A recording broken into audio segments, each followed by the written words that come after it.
bien cette vision de l'année en ce qui concerne germer en Jésus-Christ. Et aujourd'hui, j'aimerais prendre un point sur lequel je veux développer mon message aujourd'hui. Et c'est un principe. Parce que quand on lit ces passages, nous verrons que le Seigneur utilise l'image d'un arbre et de ses branches. Mais dans cet enseignement, il y a plusieurs principes qu'on peut trouver. Et moi, je vais prendre un principe ce soir, et c'est sur ce principe-là que sera bâti notre enseignement de ce soir. Amen. Si nous sommes disposés et libres, nous pouvons prendre nos Bibles et allons dans Jean chapitre 15, verset 5. Ça sera une courte lecture, et par là, nous allons approfondir ce qu'on va dire. Jean chapitre 15, verset 5. Il est écrit, « Je suis le cep, vous êtes les sarments. C'est lui qui demeure en moi et en qui je demeure porte beaucoup de fruits. Car sans moi, vous ne pouvez rien faire. » Je vais répéter, « Je suis le cep, vous êtes les sarments. C'est lui qui demeure en moi et en qui je demeure porte beaucoup de fruits. Car sans moi, vous ne pouvez rien faire. » Amen. Que l'Éternel bénisse sa parole. Donc, je commencerai en disant que l'enseignement de la vigne et des sarments nous révèle plusieurs principes divins. Et le principe qu'on a déjà balayé ici, on a parlé de la communion, demeurer dans la présence de Dieu, et que Dieu demeure en nous. Là, on parle le principe des communions, c'est-à-dire, pour manifester la nature du Christ, tu dois être en lui et lui en toi. Amen. On nous a prêché cela ici.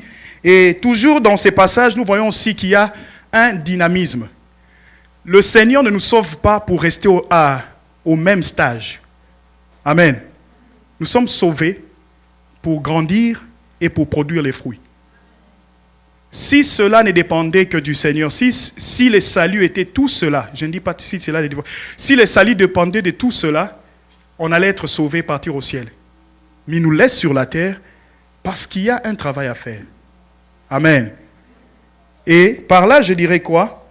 Que Dieu attend qu'il y ait un mouvement, du dynamisme dans la vie des chrétiens, que les chrétiens soient en mouvement.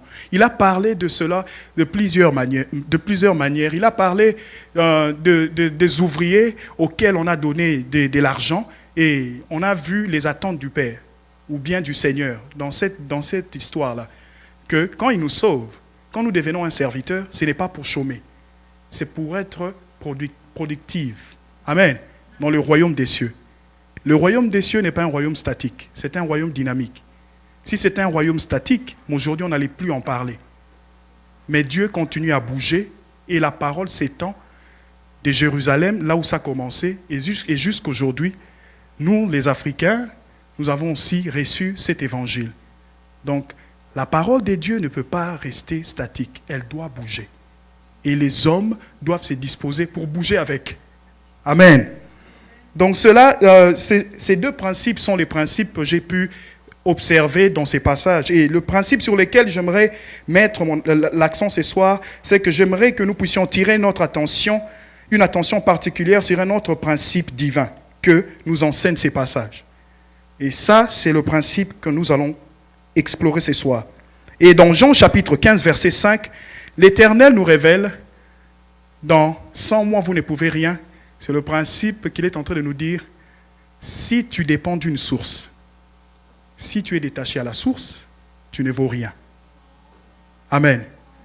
Toute chose sur cette terre, quand Dieu a créé, il a attaché cela à quelque chose. Et tu ne peux manifester le maximum de ton potentiel que si tu es attaché à la bonne source. Détaché de ta source, tu es sec. Détaché de ta source, je suis sec. C'est pourquoi il a dit, sans moi, vous ne pouvez rien. Parce que la branche, ou bien les branches dépendent du tronc. Amen. Donc retenons cela, qu'aujourd'hui nous allons parler de ce principe de la source et de la dépendance à la source. La source révèle les potentiels de chaque créature pour la gloire de Dieu. Deux fois, ça m'étonne qu'une personne dise que Dieu n'existe pas. Peut-être je ne suis pas le premier.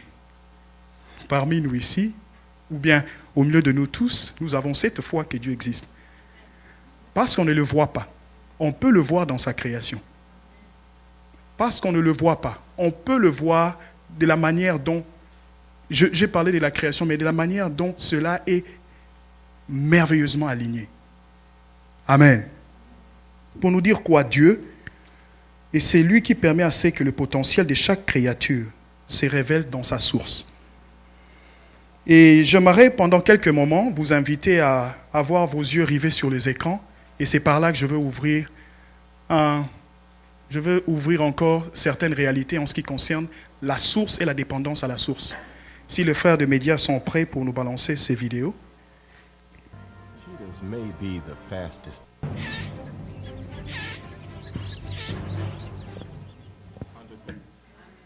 Je peux tirer 3 animaux, l'un tiré de la terre, un autre tiré de l'eau, et les derniers tirés des airs. Qu'est-ce qui arriverait si tu prends ces guépards que nous venons de voir, qui peut courir jusqu'à 102 km/h? Amen. Et tu les déplaces de la terre, tu les jettes dans l'eau. Croyez-vous qu'il pourra manifester la même capacité? Est-ce qu'il sera capable de courir de la même manière? Bien que Dieu l'a agilement battu et créé avec sa structure, la manière dont son squelette est, mais quand tu les déplaces de sa source et de dépendance, tu le jettes dans l'eau, je vous promets, je ne suis pas scientiste numéro 1, mais je peux vous dire qu'il aura du mal à courir à 102 km/h. Amen. Et nous avons vu aussi, durant cet extrait de documentaire, on nous a dit que ces requins, les requins qu'on nous a présentés là, est parmi les poissons les plus rapides du monde. Et en quelques secondes, il peut mouver et changer de direction dans l'eau. Mais prenez ces requins, déposez-les par terre. Croyez-vous qu'il sera capable de faire la même chose? Ça ne sera pas le même cas. Et la dernière illustration, si on prend le faucon ou cet aigle, on les détache de sa source, qui est les airs, où il dépend, et vous les jetez dans l'eau. Je ne crois pas qu'il saura battre ses ailes. Amen. Juste pour nous dire quoi? Dieu est infiniment intelligent. En créant, il a fait assez que chaque créature dans la création puisse dépendre d'une source. Je n'ai même pas mis là-bas des plantes parce que l'arbre aussi, ou la fleur, quand elle est attachée au sol, elle germe, elle devient belle. Mais une fois qu'on l'arrache, elle sèche parce qu'elle est détachée de sa source. Donc il y a plusieurs réalités dans la nature où Dieu nous montre réellement certains agissements. Comment est-ce qu'il est et comment est-ce qu'il agit. Et ce principe pour nous est très important pour nous les chrétiens, à savoir, et nous les chrétiens, quelle est notre source? Ou qui est notre source? Si les animaux peuvent être capables de manifester des potentiels au maximum dans leur source, et toi et moi, où est notre source? Qui est notre source? Amen. Donc nous devons comprendre cela, que c'est un principe très important. C'est un principe très important. Et j'aimerais encore avancer en donnant un deuxième exemple. Savez-vous que si on doit réfléchir littéralement, permettez-moi de dire cela, quand tu prends une graine, n'est-ce pas que tu transportes, en d'autres termes, un arbre? Amen. J'essaie d'ouvrir ça autrement. Tu prends le noyau d'une mangue. Tu es en train de déplacer potentiellement un manguier. Et aujourd'hui, les hommes, on peut dire que Dieu n'existe pas, nous sommes intelligents. On dit, oh, nous, on a découvert la nanotechnologie. Il y avait longtemps, nos téléphones étaient comme ça. Je ne sais pas qui se souvient des télécelles des papas des années 90. C'était un truc comme ça. C'est comme une Bible qu'on mettait à l'oreille. Mais aujourd'hui, on a des téléphones plats comme ça. Et l'homme blanc dit, c'est grâce à la nanotechnologie, c'est-à-dire une technologie où on réduit, les capacités sont puissantes, mais on réduit la taille. Mais imaginez-vous que Dieu avait déjà commencé cela avant. Il dit, une toute petite graine peut faire apparaître un grand arbre. En d'autres termes, quand tu déplaces une graine, tu es en train de déplacer un arbre. Donc, dans la graine, il y a tous les potentiels d'un arbre. Dieu a caché un arbre dans une graine. Amen. Et pour nous dire encore quoi? La source est très importante. Parce que même cette graine, si elle n'est pas attachée ou connectée à sa source d'origine, où elle doit demeurer, elle ne peut pas manifester son potentiel total. Amen. Et Dieu sait pourquoi il a fait toutes choses de cette manière. Et nous allons revenir dans les Écritures et voir comment est-ce que Dieu a fait au début. Comment est-ce qu'il a attaché les animaux à la source et comment est-ce qu'il a fait assez que chaque source puisse produire les animaux et les espèces qui sont attachées à elle par rapport à sa parole relâchée. Amen. Allons dans Genèse chapitre 1, versets 20 à 25. Genèse chapitre 1, versets 20 à 25. Il est écrit, Dieu dit que les eaux produisent en abondance des animaux vivants et que des oiseaux volent sur la terre vers l'étendue du ciel. Dieu créa les grands poissons et tous les animaux vivants qui s'émeuvent, et que les eaux produisent en abondance selon leur espèce. Il créa aussi tout oiseau ailé selon son espèce. Dieu vit que cela était bon. Dieu les bénit en disant, soyez féconds, multipliez et remplissez les eaux des mers, et que les oiseaux multiplient sur la terre. Ainsi il y eut un soir et il y eut un matin. Ce fut le 5e jour. Amen.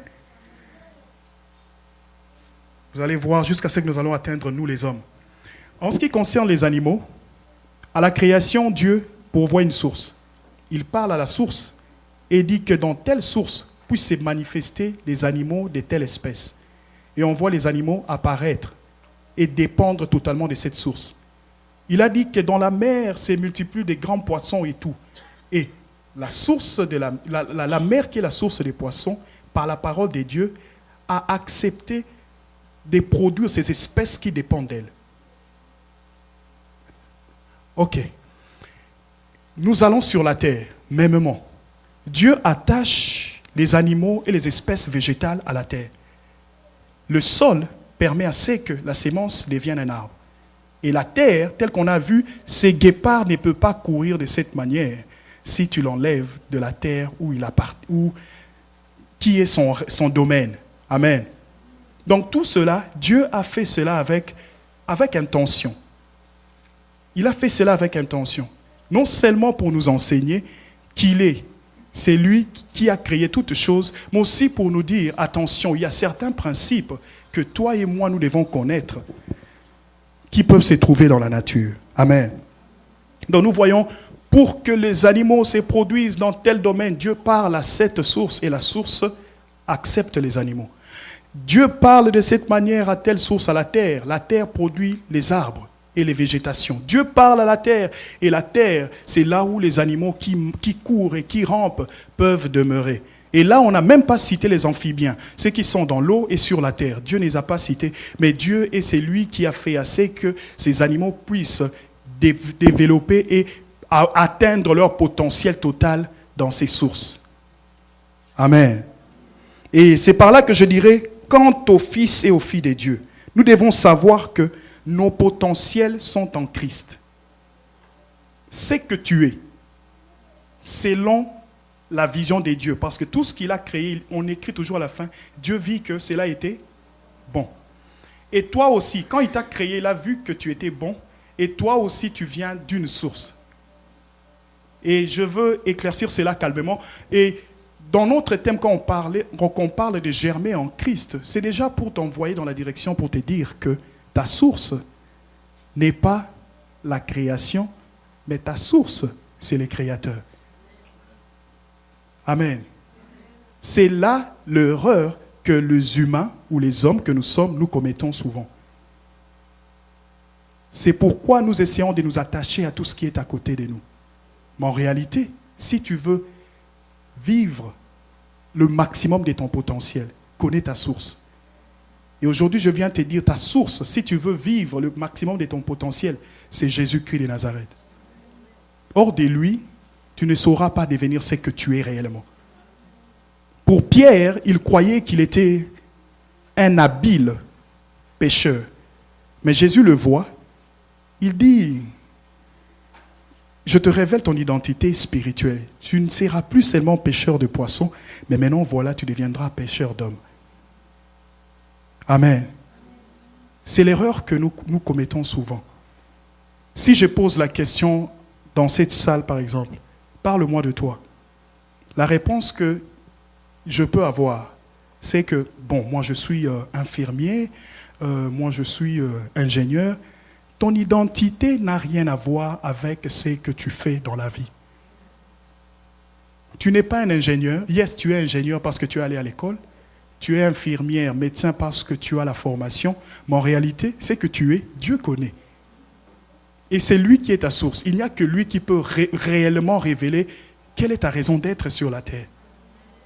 Je ne dis pas que Dieu n'utilisera pas les capacités qu'il a mis en toi comme ingénieur, comme médecin, mais au-delà de ça, il a un autre programme pour toi. Et tu as une identité cachée devant lui. Et cette identité, si tu t'attaches à lui, qui est la source, c'est lui qui peut révéler au monde réellement qui tu es. Amen. Donc, les potentiels sont en Christ. Jésus-Christ est notre source. Et nous serons capables de manifester les potentiels des sujets du royaume des cieux que si Jésus-Christ est notre source.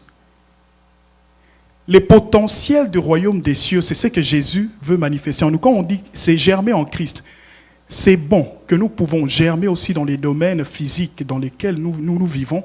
Mais en réalité, ce que j'aimerais vraiment mettre, c'est que Dieu peut te faire germer au-delà des limitations physiques. Parce que son premier point, c'est l'âme de l'homme. Le premier point, c'est l'âme de l'homme. Amen. Il est capable de te sauver dans une prison, là où tu es enfermé, quelque part enchaîné, mais ton âme peut être libre. Tu peux passer des situations difficiles dans ta vie, mais parce que Dieu est avec toi, les réalités qui t'entourent ne te diront plus rien. Si tu es attaché à la source. Amen. Et lisons maintenant la différence entre toute la création que je viens de citer, les oiseaux, les poissons et tout. Voyons un peu ce que Dieu dit par rapport à l'homme. Genèse chapitre 1, verset 26. Jetons un coup d'œil au commencement. Voici ce qui est écrit. Puis Dieu dit, faisons l'homme à notre image, selon notre ressemblance, et qu'il domine sur les poissons de la mer, sur les oiseaux du ciel, sur les bétails sur toute la terre, et sur tous les reptiles qui rampent sur la terre. Amen. Dieu a créé, voici ce qu'il dit de l'homme maintenant. Créons l'homme à notre image et à notre ressemblance. Si vous avez bien suivi l'autre première lecture, vous verrez que pour que les autres espèces se développent et se multiplient, Dieu parle à la source qu'il a déjà créée. Multiplier les poissons et tout. Mais en ce qui concerne l'homme, Dieu parle à lui-même.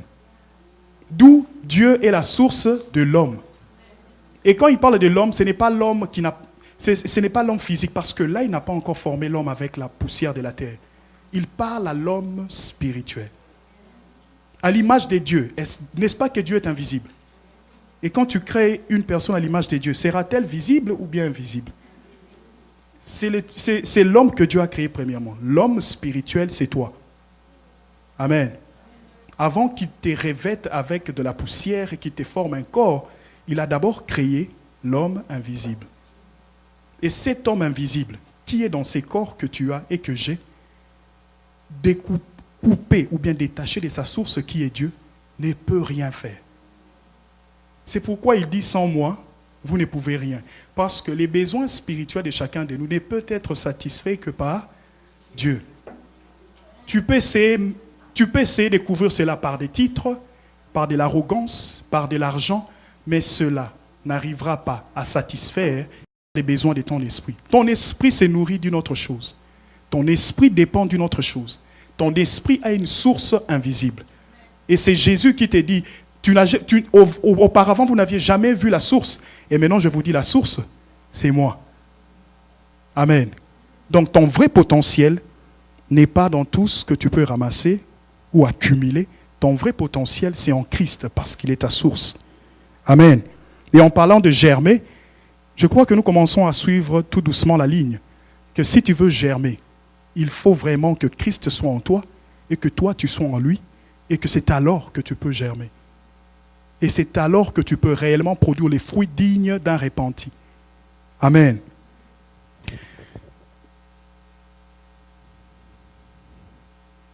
Il nous a donné À son image, il nous a créés. Et nous voyons même qu'en nous créant, il nous a donné la capacité de dominer sur les animaux. Et cette capacité de dominer sur les animaux vient de ce que nous, les hommes, peuvent considérer comme l'intellect.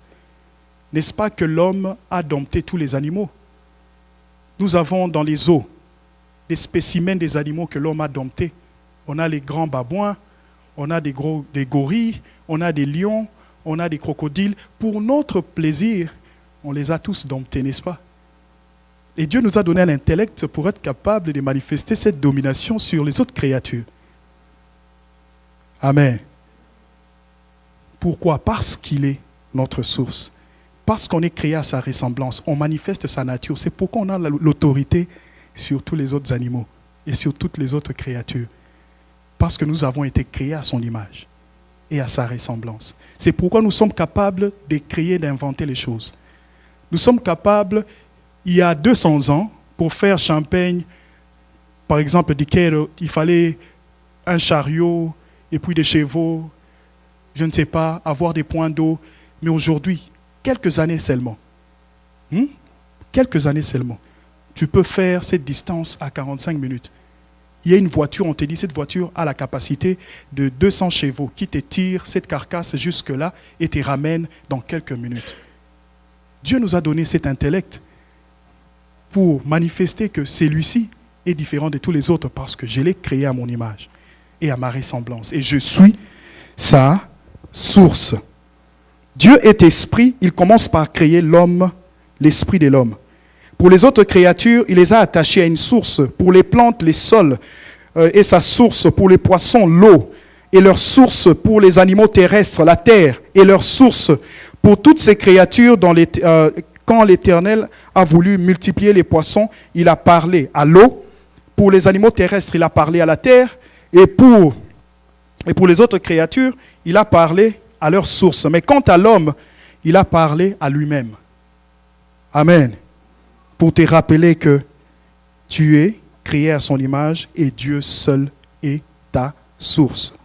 C'est pourquoi la vraie satisfaction de l'homme ne se trouve pas dans la création, mais plutôt dans son créateur. Je crois, je l'ai dit. La vraie satisfaction de ton esprit, de ton âme, ne se trouve pas dans la création, tout ce qu'il y a autour de toi que tu peux accumuler, se trouve en réalité dans le Créateur. Seul le Créateur est capable d'étancher cette soif de ton âme. Seul le Créateur est capable. Des fois, on se pose des questions. Mais pourquoi est-ce que tel frère est toujours ivre? Pourquoi est-ce que telle sœur est toujours dans cet état? Pourquoi tel petit garçon, pas petit garçon, un petit quand même conscient, qui pose des actes bizarres? En réalité, dans l'homme, il y a un vide. Je crois qu'on en a parlé ici déjà sur cette estrade, qu'il y a la manière dont l'homme a été créé. Il a été créé pour fonctionner avec Dieu et dans la présence de Dieu. C'est pourquoi dans les jardins d'Éden, une fois qu'il a été séparé de la présence de Dieu et qu'il ne dépendait plus de sa source, il s'est mis à chercher d'autres choses pour commencer à combler les vides qu'il y avait dans son homme intérieur. Il s'est donné des titres, le roi. Amen. Il s'est donné des titres. Des architectes, ils se sont donné les titres pour essayer d'exprimer une certaine identité. Mais en réalité, ton identité, Dieu la connaît. Amen. Donc, nous devons comprendre cela. Et il y a un grand théologien et une personne qui a aussi écrit beaucoup de livres sur la réalité chrétienne qui s'appelle C.S. Lewis, qui dit « Dieu a conçu la machine humaine à opérer avec lui comme carburant. » Voilà. Dieu a conçu la machine humaine à fonctionner par lui-même. Seul Dieu est le carburant que nos esprits ont été conçus pour brûler. Ou la nature, la nourriture que nos esprits ont été conçus pour se nourrir. Il n'en a pas d'autre. Il n'y en a pas d'autre. Tel que nous sommes créés là, il n'y a que Dieu qui peut faire assez que tu puisses vivre en réalité ce que tu es. Et que tu deviennes l'homme spirituel qu'il attend de toi. C'est lui la source. Et tu ne peux pas t'en séparer. Et pour germer, tu ne peux pas germer en dehors de ta source. Il faut que tu sois attaché à la source. Et notre source, c'est Jésus-Christ. C'est pourquoi, en lisant les Écritures, nous pouvons voir aussi l'Ecclésiaste, à la fin de sa vie, il commence à regarder, à faire une observation. Il remarque qu'il y avait une chose qui manquait dans sa vie. C'est pourquoi il a dit à la fin, vanité des vanités, tout est vanité. Sous le soleil, il a essayé de tout faire, mais il n'arrivait pas à satisfaire quelque chose. Il a compris à la fin que tu ne peux pas satisfaire les spirituels par le charnel. Jamais. Tu ne peux jamais satisfaire les spirituels par le charnel. C'est pourquoi nous voyons d'autres personnes, comme je l'ai dit, un frère qui est toujours ivre. Il essaye de couvrir une blessure intérieure par la boisson.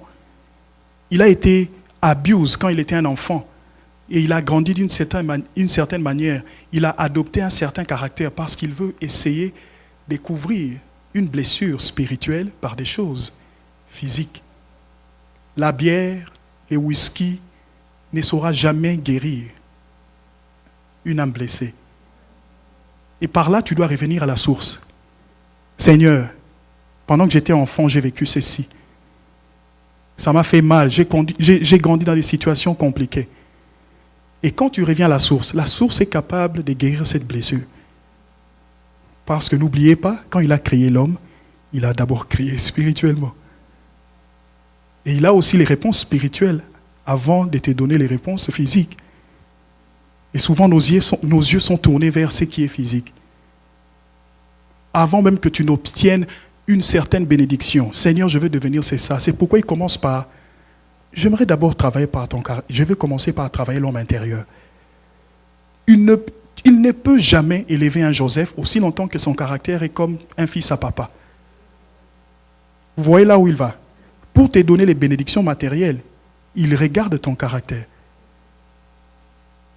Les besoins spirituels ne peuvent être couverts ou satisfaits par les besoins, par des choses charnelles. Amen. Et alors, je dirais, ne néglige pas ta dévotion de la parole de Dieu et de la prière. C'est par elle que tu as accès à ta source. Ne néglige pas tes moments personnels. Même quand tu n'es pas encore un expert, parce que certaines personnes se considèrent comme étant moins experts que les autres, parce que lui, il prie 4 heures, il lit la Bible pendant 2 heures. Non, le peu que tu peux faire, le peu de temps que tu peux tout consacrer, tu peux consacrer de ton temps, arrêter la télévision, shutdown, fermer ton téléphone, tout ce que tu peux faire, les peu de temps que tu auras là. C'est ce qu'il cherche. On a bien vu qu'un poisson ne peut pas manifester son potentiel total hors de l'eau. Si vous le jetez, il va bouger pendant 15 minutes, il va s'asphyxier, n'est-ce pas? Et puis ça deviendra un cadavre, n'est-ce pas? De la même manière, ton esprit détaché de Dieu ne peut rien faire. Amen. Mon esprit détaché de Dieu. Et les 2 voies sur lesquelles on a parlé depuis les 31 ici, la prière et la parole de Dieu. C'est comme ça que tu as connexion à la source. Dieu peut te répondre par rapport à certaines choses quand tu es en train de prier. Dieu peut te répondre par rapport à certaines choses qui t'ont traversé la tête ou bien un souci quand tu lis ta parole. Il y a trop de choses qui se passent, tu trouves une parole qui dit « Sois sans crainte ». Tout celui qui s'est confié en l'Éternel n'est jamais confondu, par exemple. Et c'est une réponse à une situation, par exemple, que tu traversais, qui agitait ton cœur, tu n'arrivais pas à dormir. Mais tu trouves une parole qui te parle directement. La source est toujours available. Et les voies sont là. La parole et la prière. La parole et la prière t'aident à avoir accès à cette source. Amen. C'est pourquoi ne néglige pas. Les diables, pour qu'ils puissent anéantir l'homme et l'abrutir, il a commencé par le séparer de Dieu. Et jusqu'aujourd'hui, c'est la même technique. Si le diable veut te frapper, il te sépare d'abord de la communauté des saints, il te sépare de l'église et tu deviens trop spirituel et plus intelligent que tout le monde. Vous savez, moi je ne peux pas aller là-bas. Tout ce qu'ils enseignent, moi je connais. Mais qu'est-ce qu'il va m'enseigner là-bas? Oh, Genèse, oh, ça, autant des livres, autant des versets. Qu'est-ce qu'ils vont encore me révéler? Ils placent même l'orgueil dans les cœurs de l'homme pour juste les dissocier, n'est-ce pas? Il a proposé à la femme, tu peux devenir quoi? Un Dieu, comme un Dieu.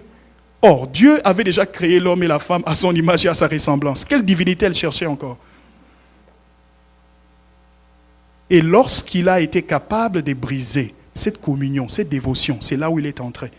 Et aujourd'hui, il travaille de la même manière. Il y a d'autres personnes, si tu tombes dans les péchés, si tu te retrouves dans la boue, Ne t'éloigne pas des dieux. En lingala, on va dire Koki Manzambete. David a compris son erreur, il est revenu sur les pieds des dieux, il a continué sa marche, n'est-ce pas? Alors ne t'éloigne pas, ne te sépare pas en disant que moi j'ai fait cela. Certainement ils vont me juger, surtout à l'église, ils vont nous juger là-bas, ils vont me regarder avec des yeux. Mais en réalité, c'est le diable qui est en train, il essaie de te séparer. Mais si tu es assez intelligent, tu dis, ok, je suis tombé, j'ai commis une erreur, mais qu'est-ce que je fais? Je reviens à ses pieds. Seulement au pied de Jésus que tu peux trouver cette grâce. La femme attrapée en adultère, où est-ce qu'elle a trouvé grâce?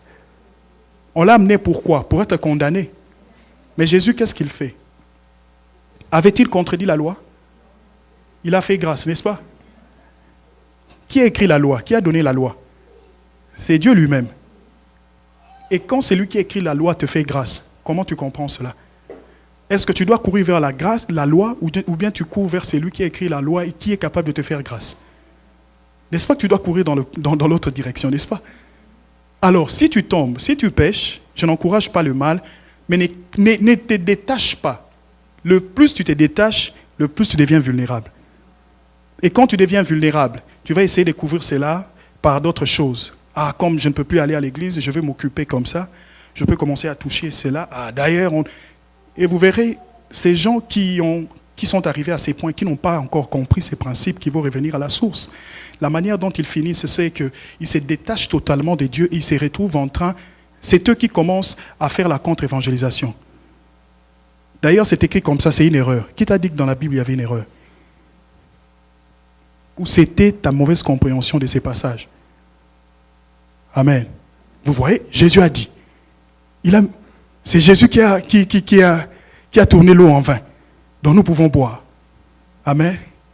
Vraiment. Mais si l'interprétation biblique était si facile comme ça, ça allait être bien. Amen. Donc si Jésus marche sur les eaux, nous tous, nous devons faire des raccourcis sur les lacs. Amen. Mais ce n'était pas le cas. Chaque histoire, chaque passage dans la Bible est une expression de Dieu par rapport à ta réalité spirituelle. Il veut toucher ton esprit. Et pour germer, c'est l'homme spirituel qui germe premièrement, avant de commencer à voir les fruits dans le physique, avant de commencer à voir toutes les requêtes que nous sommes en train de faire chaque soir ici. Seigneur, j'aimerais que mes enfants germent, j'aimerais qu'ils deviennent des hommes et des femmes établis dans ces pays. J'aimerais quand tu demandes à Dieu cela, tu pries comme ça, mais Dieu va aller derrière leur esprit. C'est là où il va travailler. Qu'ils apprennent à être obéissants, qu'ils apprennent à être ceci. C'est là où Dieu va travailler. Amen. Donc n'oublions pas, ne jamais se détacher de la source. Revenir à la source, car c'est à la source que tu peux être purifié. Amen. Ne néglige pas le temps de dévotion et de la parole et de la prière, car c'est là que Dieu se révèle. Et j'ai continué directement par là pour ouvrir un très grand point qui fait partie de cet enseignement. J'ai dit que notre source était Christ. Et si je pose la question, qui était Christ quand on l'a présenté dans l'Ancien Testament? J'aimerais avoir une batterie de réponses. Qui est Jésus? Selon les anciens prophètes. C'était le Messie. Ouais, yeah, 10 points. Qui était Jésus? Le Fils de Dieu. Ouais, un autre 10 points. Qui était Jésus? Les sauveurs. Ça aussi, c'est très bien. Emmanuel. Ah, papa JC, il est vraiment connecté. On l'a appelé aussi quoi? Conseiller, mais son nom était Emmanuel. C'est ce que on a révélé au prophète, n'est-ce pas? Et qu'est-ce que signifie Emmanuel? Est-ce qu'on a dit les petits frères de Dieu? Son enfant adoptif? Son neveu? On a dit qui? Et quand Dieu il est venu parmi nous, il était qui? Il était Jésus, n'est-ce pas? Amen. En réalité, quand Jésus-Christ est ta source, ton lendemain est caché en lui. Voyez ce que je veux dire.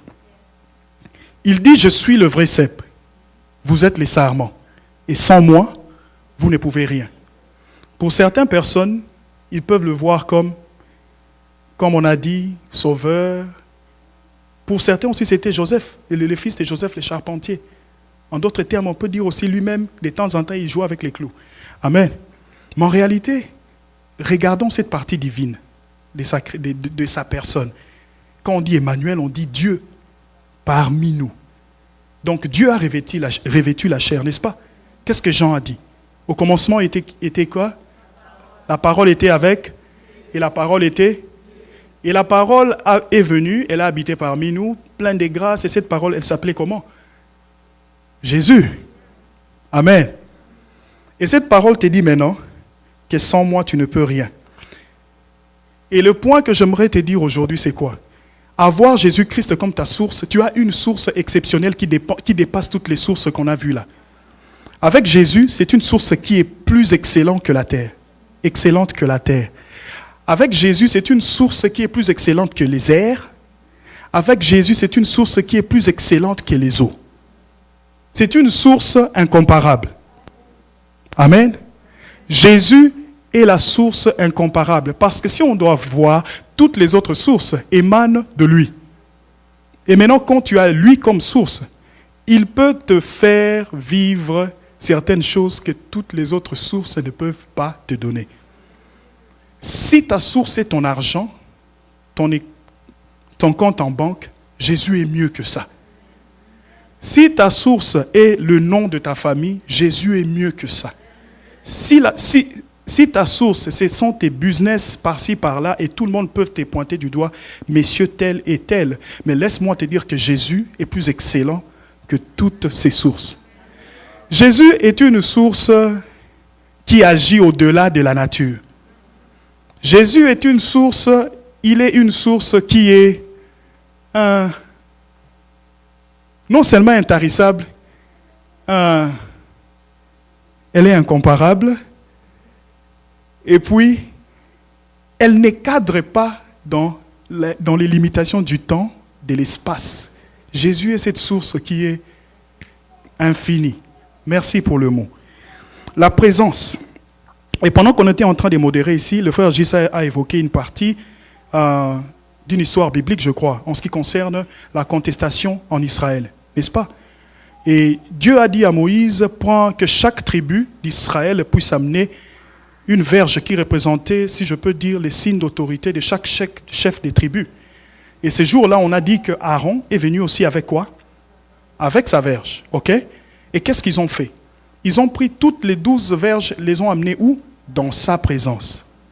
Donc, c'est-à-dire, on amène les verges dans sa présence, et dans sa présence, non seulement qu'il est Dieu, mais il se révèle aussi comme étant la source de la vie. Personne ne pouvait discerner, peut-être à part lui-même Aaron, une autre personne qui ne connaissait pas Aaron, ne pouvait pas peut-être connaître que la verge d'Aaron était faite, ou bien taillée, ou venait d'un tel arbre, n'est-ce pas? C'est un truc sec avec lequel les bergers et puis les gens qui représentaient les autorités dans les passés utilisaient pour se tenir avec. Mais quand on a amené cette verge dans la présence de Jésus, et qu'est-ce qu'il a fait? La verge a fleuri, n'est-ce pas? J'aimerais dire ceci avant d'aller. La présence du coffre de l'Alliance représentait la présence de Dieu au sein d'Israël. N'est-ce pas? Avant que la parole vienne en chair et en os, Israël était le peuple qui avait une alliance personnelle avec Dieu, comme une nation, n'est-ce pas? Et la présence de Dieu était matérialisée par le coffre de l'alliance, n'est-ce pas? Et il y avait tout ce qu'il y avait dedans. Et tout ce qu'on a taillé et fait en or, et tout ce qui avait représenté la présence de Dieu. Et qu'est-ce qu'on nous dit dans cette histoire? En amenant les bâtons vers Dieu, ce n'était pas seulement amener cela dans la présence de Dieu, c'était amener les bâtons, et moi je vais vous révéler qui est la source de tout un chacun. Amen. Dieu a montré son approbation sur la verge d'Aaron comme étant sa source. La verge d'Aaron a fleuri, non pas parce qu'elle était la plus élancée ou bien le plus beau, mais c'était parce que cette verge a trouvé l'approbation devant Dieu. Et Dieu a révélé que c'est moi qui suis la source d'Aaron. Si vous êtes de chef des tribus, vous avez été établi par Moïse. Mais moi, je viens te dire que c'est moi qui suis la source de la tribu de Lévi. Et ils sont là pour me servir parce que c'est moi qui les a qui a établi cette tribu. Amen. Et en allant rapidement sur ces points, j'aimerais que nous puissions remarquer 3 choses. Le premier point, c'est que de la verge d'Aaron, il y a eu des bourgeons, il y a eu des fleurs écloses, et puis il y a eu des amandes déjà mûres. C'est-à-dire, quand on a amené une verge qui était sèche et morte dans la présence de Dieu, nous pouvons voir que Dieu a donné ou ranimé cette verge qui était déjà sèche, qu'on utilisait de plusieurs manières. D'abord, il y a les bourgeons. Les bourgeons apparaissent. C'est-à-dire, même peut-être à partir où les bourgeons, tu sauras du mal à comprendre que cette source, cette branche ou bien cette verge vient d'un amandier. Amen. On regarde encore, on voit le fleur sortir de cette verge. Cela encore peut donner à un connaisseur l'idée que telle fleur, on peut le trouver que sur un amandier. Et à la fin, nous voyons qu'il y a les fruits qui sont mûrs et qui caractérisent et déterminent réellement quelle était la source. Amen. D'où venait la branche. Et la branche, mise dans la présence de Dieu, a révélé la manifestation de Dieu comme étant la source sur cette branche.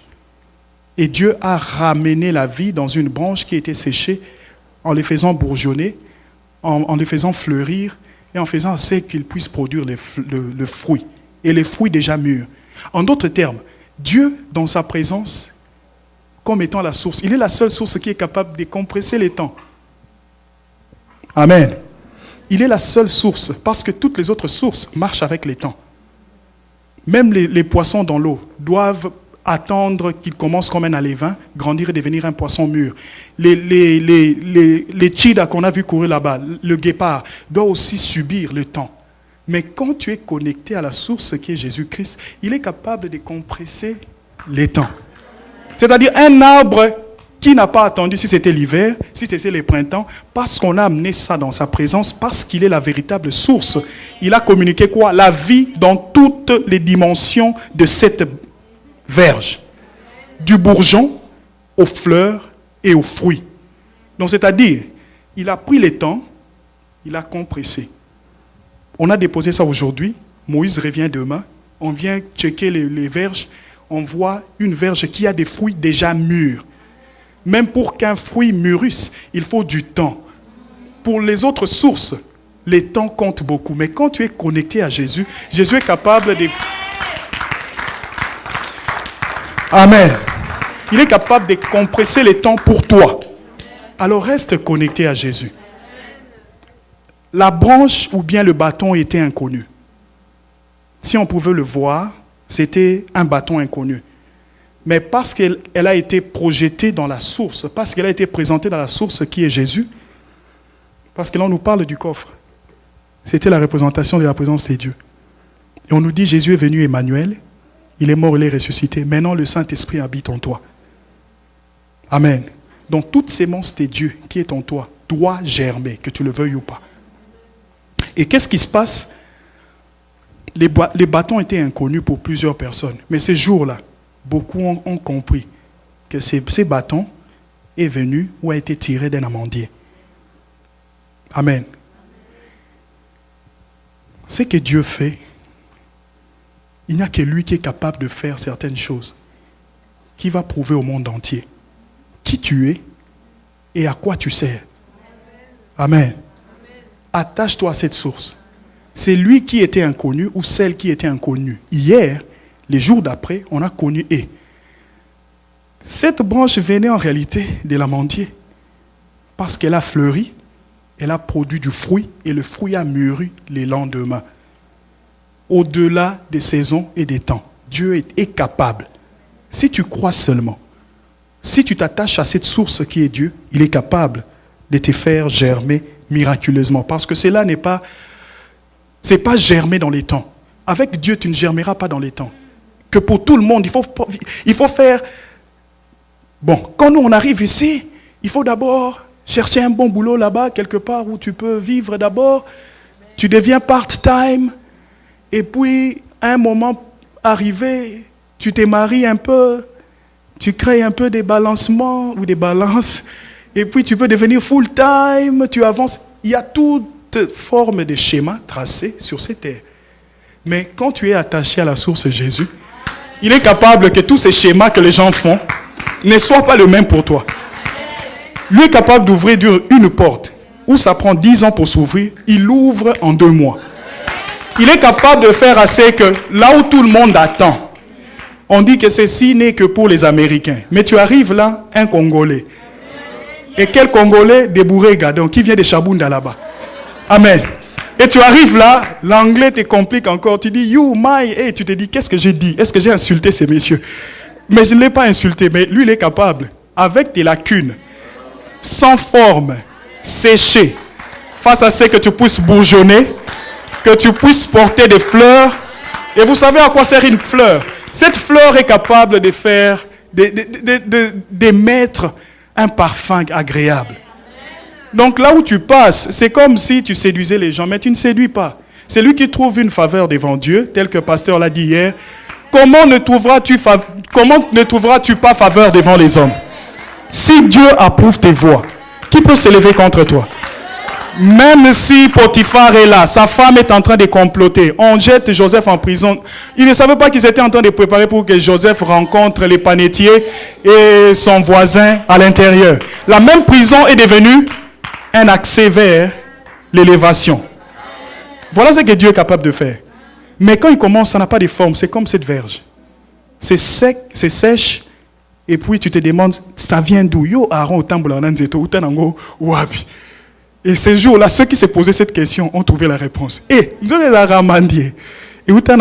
Amen. Donc Dieu est capable de révéler ce que les hommes ne savent pas de toi. Il te fera germer, les gens connaîtront de quoi tu es fait. Amen. Donc Dieu est capable de compresser les saisons, de redonner vie à une branche séchée, de faire cesser les contestations. Parce que quand les bâtons d'Aaron a fleuri, les contestations dans les camps d'Israël, ils ont arrêté. Ils ont arrêté. Tout ce qu'ils disaient à Aaron et à Moïse, qui d'ailleurs vous ne voyez pas que Corée, ses cousins sont morts, Abiram, tout ça, c'est vous. C'est grâce à vous que Dieu nous détruit. Et ces jours-là, après que Dieu ait fait cela, les contestations par rapport à l'autorité de Moïse et d'Aaron ont diminué. Et Dieu dit, prenez cette verge, désormais, gardez-la. Cette verge qui a fleuri dans ma présence. Pour dire à Israël, envoyer à Israël un message. C'est quoi le message? Que si tu es attaché à moi qui est ta source, même quand vous êtes dans les déserts, je vous ferai fleurir. Vous vous multiplierez. Et vous deviendrez puissants. Et partout vous allez traverser, les Amalécites, les Amoréens, tous ces gens se gratteront la tête. Mais qu'est-ce qu'ils ont, ces gens? Même ceux qui essaieront de vous maudire vers le derrière. Quand vous êtes distrait, vous ne voyez pas. On envoie Balak et son copain Balaam, ils vont là-bas, ils commencent à faire des choses. Ils se disent, tu vas maudire, mais Dieu te dit, tu ne peux pas maudire ces gens. Parce qu'ils sont attachés à quoi? À moi qui suis leur source. Mais le malheur dans cette histoire est quoi? Quand les ennemis d'Israël ont compris qu'ils ne peuvent pas maudire Israël en face ou des dos, qu'est-ce qu'ils sont allés faire? Ils ont pris la sémence du diable. C'est quoi? Le péché. Ils ont jeté les péchés à l'intérieur. Et qu'est-ce qui s'est passé? Quand le péché est entré, on dit que beaucoup de fils d'Israël ont péri dans les camps. Parce que les péchés, ils ne pouvaient pas les détruire en face. Ils ont utilisé la séduction. Les hommes d'Israël se sont mis à suivre les femmes du pays. Et c'est par là que Dieu lui-même les a jugés. Pour nous dire quoi? Garde ta relation jalousement. Ne laisse pas le diable amener les péchés. Tout ce qui est à caractère péché, c'est ce qu'il peut utiliser pour te combattre. Amen. Mais en réalité, ce que Dieu veut, c'est que ta vie et ma vie, pour germer, puissent être exemptées de péché. Amen. Et je l'ai partagé ici, durant cette semaine, on nous dit quoi? Toute branche qui ne porte pas de fruits, on coupe cela. Amen. Mais toute branche qui demeure attachée au cep, qu'est-ce que Dieu fait? Il taille. C'est-à-dire, il va enlever certaines choses, certaines personnes, certains comportements pour que tu puisses être capable de produire les fruits au maximum. C'est ce que Dieu fait. Et pour cette saison, à Stone Creek Church, au ministère francophone, Dieu veut que nous puissions germer. Acceptons assez qu'il fasse, qu'il soit notre source et qu'il soit celui qui est capable de nous tailler. Emmanuel est différent du coffre. Emmanuel est vivant. Emmanuel a eu faim. Dans les déserts, il a eu faim. Emmanuel a vu tes faiblesses. Le coffre n'a pas d'expression sentimentale. C'est comme un Dieu sa présence est redoutable. Mais Emmanuel est venu, il s'est assis avec les hommes. Emmanuel est venu, ils ont dormi. Emmanuel est venu, ils ont marché ensemble. Ils ont traversé des contrées ensemble. C'est ça la différence de ces temps dans lesquels nous vivons.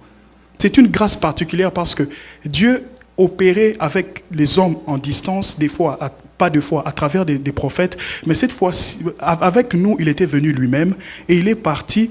Et à la surprise de ceux qui sont nos ennemis, de l'autre côté, Dieu nous a laissé cette présence maintenant par le Saint-Esprit qui habite en toi. Jésus habite en toi par son esprit. Amen. Voilà la différence. Avec Emmanuel, ce n'est pas une relation des coffres. Il a des émotions. Il a pleuré devant la tombe de Lazare. Et il s'est réjoui avec ceux qui se réjouissaient. Amen. C'est ça la différence. De s'attacher à la source Emmanuel. Il nous atteste qu'il est encore capable de nous faire germer individuellement et collectivement. C'est un temps exceptionnel car il vit et peut vivre en toi par la foi en lui. Et c'est pourquoi je dirais ce soir, ministère francophone, Stone Creek Church, notre communauté congolaise, les familles qui sont représentées ici, les individus, ainsi que nos enfants. Je ne les oublie pas. Que nous tous, nous sommes capables de germer si nous sommes attachés à la bonne source. Si nous demeurons dans nos prières et dans la parole à la bonne source est capable de révéler. Qui sait s'il y aura des Obama prochainement dans cette communauté? Qui sait? Qui sait? Et si nous les parents, nous découvrons cela maintenant et nous commençons à voir nos enfants différemment, tu ne sais pas ce qu'il va devenir. Amen. Qu'ils germent nos enfants. Si nous on a fait des sales boulots, des boulots difficiles, des dos, des bras, mais que cela soit différent. Qu'ils mangent vraiment les laits, qu'ils boivent le lait et qu'ils mangent le miel de ce pays. Et peut-être que demain, tu n'auras plus à travailler. C'est lui qui sera ton soutien. Tu ne sais jamais. Amen. Parce que nous tous, tel que nous sommes là, les temps passent et nous vieillissons. Personne ne restera fort tel qu'il est aujourd'hui. Et c'est pourquoi je peux dire encore la jeunesse est trompeuse. Elle va vite. Il n'y a pas longtemps, j'avais 17 ans. Et aujourd'hui, j'ai peur de mes cheveux. Donc c'est sérieux. Et qu'est-ce que diront les autres Mbouta qui sont là? Papa Philippe peut me dire. Amen. Donc pour nous dire quoi? Nous ne resterons pas comme ça éternellement. Donc nous devons savoir jeter les bonnes graines maintenant. Et Dieu fera assez que nous puissions récolter les bons fruits. Que Dieu bénisse sa parole.